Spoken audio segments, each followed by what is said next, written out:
Monsoon, मन को खुश कर देने वाली बारिश या मॉनसून का इंतजार किसको नहीं रहता है। पर बारिश का मौसम अपने साथ कई बीमारियों का खतरा भी लेकर आता है। हम घर को कितना भी सजाकर व्यवस्थित कर ले, पर गंदगी, उमस और मॉइस्चर के कारण घर गंदा हो ही जाता है और जिसके कारण कीटाणु उत्पन्न होते हैं। प्रॉपर साफ सफाई नहीं रखी तो इन्फेक्शन होने का खतरा रहता है। तो फ्रेंड्स, मैं आरती जैन आपका स्वागत करती हूँ आपके अपने चैनल आरतीज क्रिएटिव वर्ल्ड में। ऐसी ही कुछ छोटी छोटी बातें हैं जिन्हें हम जानते तो हैं पर उनकी तरफ हमारा ध्यान ही नहीं जाता, और कुछ आसान सी टिप्स हैं जिनकी मदद से हम बारिश के दिनों में भी अपना घर साफ सुथरा रख सकते हैं। वही मैं आज आपके साथ शेयर कर रही हूँ। चलिए स्टार्ट करते हैं।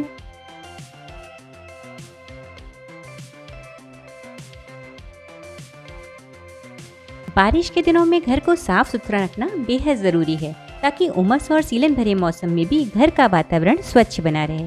बारिश में सबसे ज़्यादा डर बना रहता है फंगस का। फंगस को साफ करते समय कई बातों का ध्यान रखना चाहिए। या तो इसको गर्म पानी के साथ डिटर्जेंट से साफ करना चाहिए या फिर डिसइंफेक्टेंट का यूज़ करना चाहिए। इसके लिए डिटॉल मुझे बेस्ट ऑप्शन लगता है। Dettol non poisonous germs protection है, जिसके कारण हम इसे किचन में भी आसानी से यूज़ कर सकते हैं। किचन में काम करते समय ना जाने कितनी बार हम ड्रॉर्स को खोलते बंद करते हैं। कभी कभी हमारे हाथ थोड़े बहुत गंदे भी होते हैं, जिससे गंदगी ड्रॉर्स के हैंडल्स पर चिपक जाती है और उसी हाथ से हम फूड आइटम्स को भी छू लेते हैं। इसलिए डिटॉल मिले पानी में नैपकिन भिगोकर मैं इन सभी ड्रॉर्स और खासकर उनके हैंडल्स को वीकली क्लीन करती रहती हूँ। इसी तरह मैं उन मसालों के कंटेनर्स को भी डिटॉल से ही साफ करती हूँ जो कई बार यूज़ में आते हैं।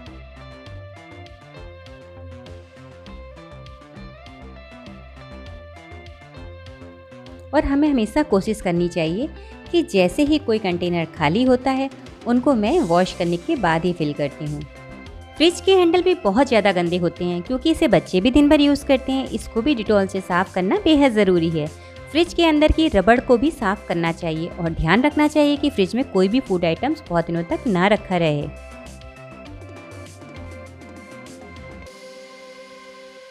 बहुत कम लोग ही होते हैं जिनका वॉल की साफ सफाई पर ध्यान जाता है, पर इसे भी साफ करते रहना चाहिए।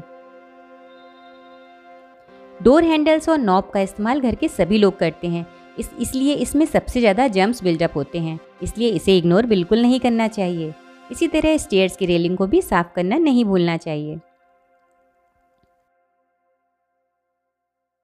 सोफे, मोटे गद्दों पर बेकिंग सोडा डालकर थोड़ी देर के लिए छोड़ दें, फिर उन्हें वैक्यूम क्लीनर से क्लीन कर दें। इससे उसमें सीलन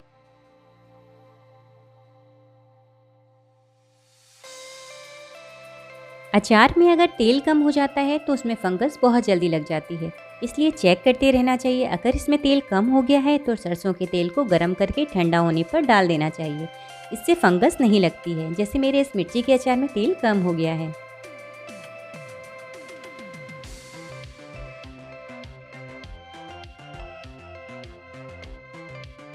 फर्श को क्लीन करने के लिए नींबू और विनेगर का यूज करें। इससे पोछा लगाएं। ये एक तरह से एंटीबैक्टीरियल की तरह काम करेगा।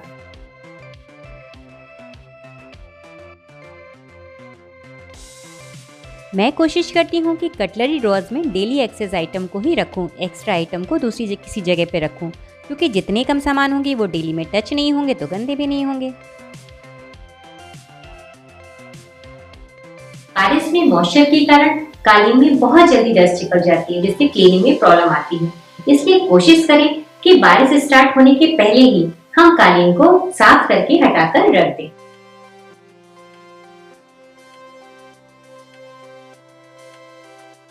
माइक्रोवेव गैस चूल्हे की तरह ही बहुत जल्दी गंदा होता है, इसलिए मैं एक बाउल में थोड़ा पानी, नींबू और विनेगर को 30 सेकंड के लिए इसमें रखकर ऑन कर देती हूँ, जिससे इसके अंदर का तेल और चिकनाई फूल जाती है।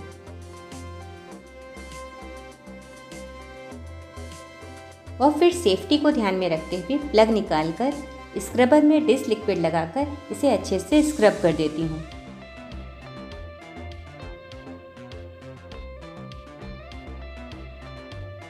आप देख सकते होंगे कि ये अंदर से कितना गंदा हो गया है, जबकि मैं वीकली इसे साफ करती रहती हूँ।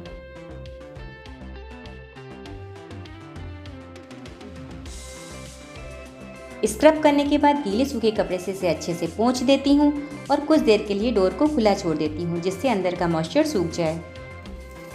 अगर हमारे नमकीन और बिस्किट वगैरह बारिश में सील गए हैं तो उन्हें विदिन सेकंड के लिए माइक्रोवेव में रखकर ऑन करना चाहिए। ज़्यादा देर बिल्कुल नहीं रखना चाहिए, नहीं तो जल जाएंगे।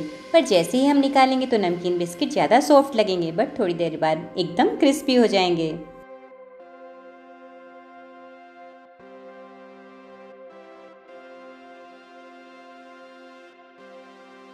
बारिश के मौसम में बेहद जरूरी है कि घर में ताजी हवा आती रहे। इसके लिए सुबह शाम खिड़की दरवाजे खोल के रखें जिससे मॉइस्चर ना आए।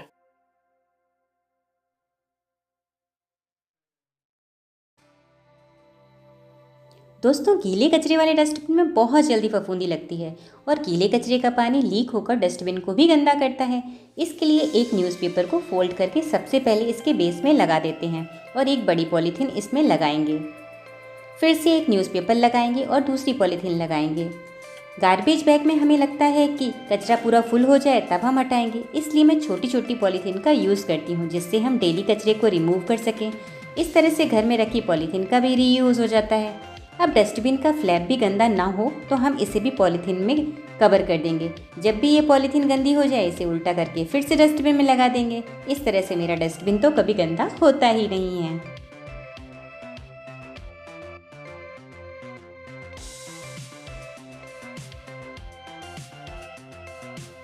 बारिश के दिनों में सबसे बड़ी मुश्किल होती है सीलन की बैड स्मेल।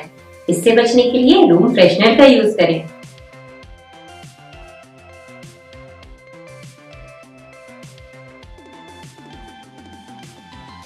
बारिश के समय अगर यूज़ किए हुए सूटकेस को हम ऐसे ही रख देते हैं तो उसमें वाइट फंगस लग जाती है। इसलिए मैं सूटकेस को पानी और साबुन से नहला देती हूँ। घबराइए नहीं, इससे सूटकेस बिल्कुल भी खराब नहीं होता। मैं ऐसा सालों से करती आई हूँ। एक बकेट में पानी लेकर उसमें कोई भी डिटर्जेंट डालती हूँ और ब्रश की हेल्प से अच्छे से क्लीन कर देती हूँ। आपको तो पता ही है, अभी मैं मायके से आई हूँ और फ्लाइट बंद होने के कारण मैंने ट्रेन का सफ़र किया है। ट्रेन में तो वैसे ही हाइजीन नहीं रहता है और वैसे भी इस पेंडेमिक टाइम पर और मानसून सीज़न में अगर हम ट्रैवल कर रहे हैं तो बाकी सभी चीज़ों की तरह हमें सभी सूटकेस और बैग्स को भी वॉश करना ही चाहिए। देखिए, मैंने इसे कितनी ईजिली साबुन और पानी से अच्छे से वॉश कर लिया है। इसे सूखने में भी बिल्कुल टाइम नहीं लगता है, एक दिन में आसानी से ड्राई हो जाता है। धोने के बाद एक बार मैं डिटॉल के पानी से डिसइंफेक्ट भी कर देती हूँ।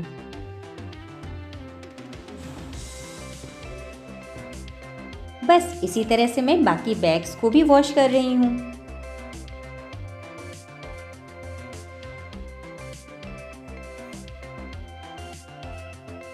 ये सूटकेस मैंने कल वॉश किया था। इसको वॉश करने के बाद ही माइंड में आया कि जब मैं इतने सालों से करती आई हूँ तो क्यों ना आपके साथ भी शेयर करूँ। ये सूटकेस और बैग बिल्कुल भी नए नहीं हैं, ये सालों साल पुराने हैं।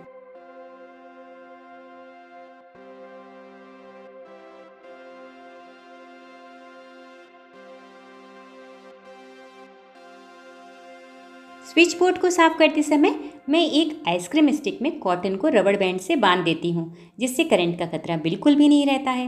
अब नेल रिमूवर को कॉटन पर लगाकर अच्छे से स्विच बोर्ड को साफ कर देती हूँ। ये बच्चों के रूम का स्विच बोर्ड है जो कलर पेंट के हाथों से यूज़ करने के कारण जल्दी गंदा होता है। इस प्रकार से करने से बहुत ही अच्छे से कोने कोने में क्लीन हो जाता है।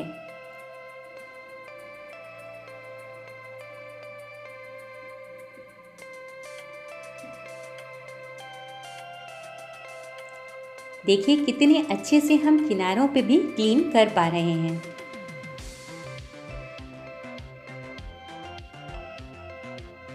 बस फिर एक सूखे कपड़े से अच्छे से पोंछ देती हूँ।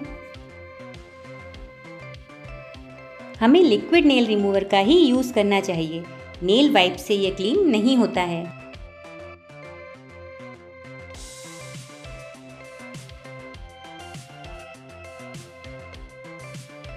बारिश में अगर हम लीफी वेजिटेबल लाते हैं तो उसमें बहुत सारी मिट्टी और पानी भरा होता है, इसलिए सिर्फ हवा में सुखाने से पानी तो सूख जाता है पर मिट्टी नहीं हटती है। इसीलिए इनको वॉश करना बेहद ज़रूरी है। वेजिटेबल को वॉश और ड्राई करने का मेरा मेथड मैं अपने फ्रिज ऑर्गेनाइजेशन वाली वीडियो में बता चुकी हूँ। फुल प्रोसेस देखने के लिए आप मेरा वो वीडियो देख सकते हैं, लिंक मैं आई और डिस्क्रिप्शन में शेयर कर दूँगी। उनके लिए जिन्होंने नहीं देखा है। मुझे वेजिटेबल को वॉश करके वॉशिंग मशीन में सुखाने वाला अपना ये मेथड बहुत ज़्यादा पसंद है। वॉशिंग मशीन में सुखाने के बाद वेजिटेबल पूरी तरह से ड्राई और खिली खिली सी हो जाती है। सिर्फ एक बार मेरे कहने पर इस तरह से वॉशिंग मशीन में ड्राई करने वाले मेथड को आप भी ज़रूर ट्राई कीजिएगा। मुझे पूरा यकीन है कि एक बार अगर आपने ट्राई किया तो आपको इससे अच्छा ड्राई करने का प्रोसेस कोई लगेगा ही नहीं। ये प्रोसेस हम सभी ऑटोमेटिक मशीन और फुल्ली टॉप लोड मशीन में ही कर सकते हैं, फ्रंट लोड में बिल्कुल नहीं।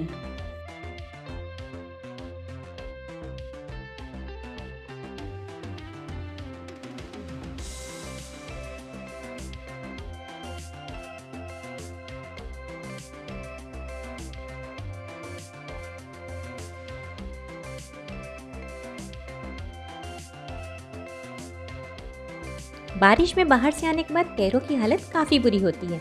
बाहर की गंदगी घर के अंदर तक ना आए, इसके लिए अगर हो सके तो घर के बाहरी पैरों को धोकर और फुटमैट से पोंछकर ही अंदर घुसना चाहिए।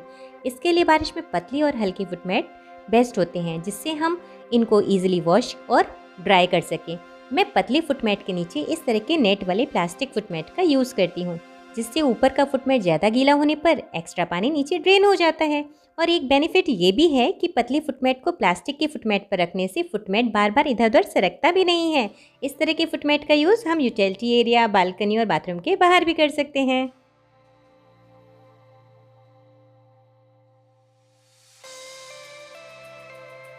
दोस्तों, हमारे घर में किसी न किसी वार्डरोब में हम दीमक, कीड़े और सीलन की बदबू जैसी समस्या से परेशान रहते हैं। इससे बचने के लिए मैं बहुत ही सिंपल और देसी तरीका यूज करती हूँ, वो है कपूर, जिसे मैं अलमारी के एक कोने में रख देती हूँ। इससे सभी तरह की प्रॉब्लम भी सॉल्व हो जाती है और वार्डरोब खोलते ही कपूर की फ्रेग्रेंस हमें ताजगी भी देती है। तो है ना कपूर का मल्टीपल यूज। और हाँ दोस्तों, अगर आपने मेरा साड़ी ऑर्गेनाइजेशन का वीडियो नहीं देखा है तो लिंक मैंने आई डिस्क्रिप्शन में शेयर कर दी है, जिसे सबके द्वारा बहुत पसंद किया है, तो आप भी जरूर देखिएगा।